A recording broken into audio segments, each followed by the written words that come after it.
Andsin nõusoleku kandideerida dekaaniks, sest ma tunnen, et ma saaksin oma aastatepikkust kogemust asutuse juhina kasutada natuke enam ülikooli ja valdkonna hüvanguks.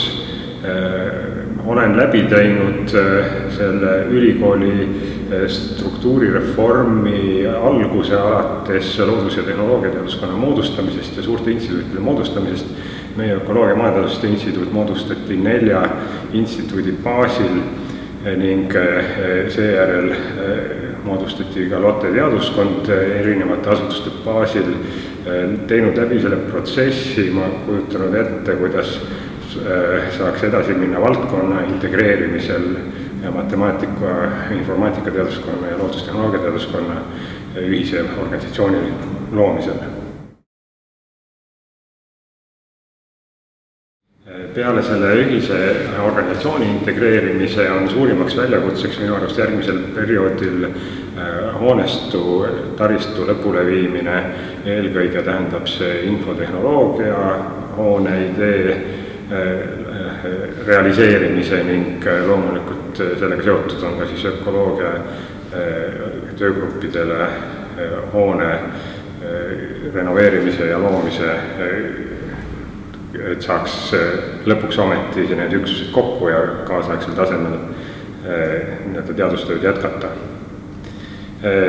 Sellele lisaks loomulikult juba alustatud protsessid õppekavade konsolideerumisel. Tõenäoliselt peame bakalaureuse tasemel õppekavade koondamist jätkama ja et jõuda konsolideeritud ja üldisemate väiksema arvu õppekavade ja vastuvõttudeni. Edasi magistriõppes tähendab see kindlasti järkjärgulist eesti keele asendamist inglisekeelse õppega, mis on paratamatu tänapäeval, mis ei tähenda seda, et me eestikeelse terminoloogia õpetamise saaks unarusse jätta, kuid tõenäoliselt see suund järgmistel aastatel oluliselt liigub edasi meil. Doktoriõppes peame me peatama selle doktoriõppe vähenemise trendi meil, konkursi vähenemise trendi ning seda saab teha eelkõige rahvusvaheliste konkursside korraldamisega ning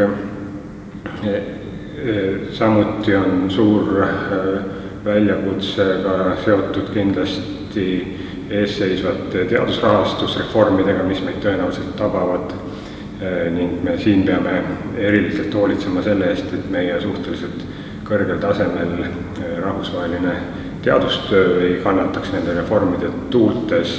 Eelkõige puudutab see siis baasrahastamist ja selle suurenenud baasrahastamise jagamist Tartu Ülikoolis, kus kindlasti on dekaanil suhteliselt oluline roll neid protsesse mõjutada.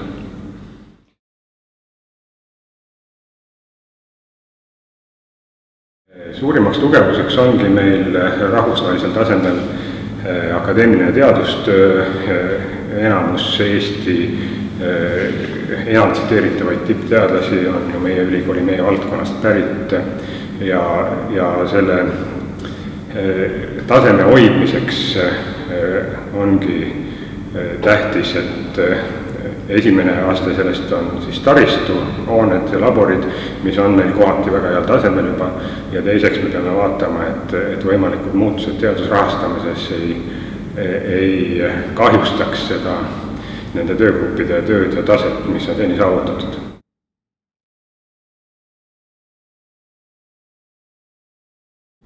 Nelja aasta pärast on meil kindlasti juba integreeritud teaduskond, mis kannab ka loodusteaduskonna või loodustehnoloogia teaduskonna nime, mitte enam sellise nimega valdkond, millega keegi meil rahul ei ole. On ühine organisatsioon, on viidud lõpule infotehnoloogia maja rajamine ning loodetavasti ka bioloogid on saanud omale korraliku kodu, et võiks rahulikult edasi töötada. Meil on õppekavad oluliselt enam integreeritud, vastuvõtud on ühtlustatud, meil on rohkem ingliskeelset õpet just magistri tasemel ja doktoriõppe tasemel ning seda jagu vähem sellist lokaalset tegevust võib-olla.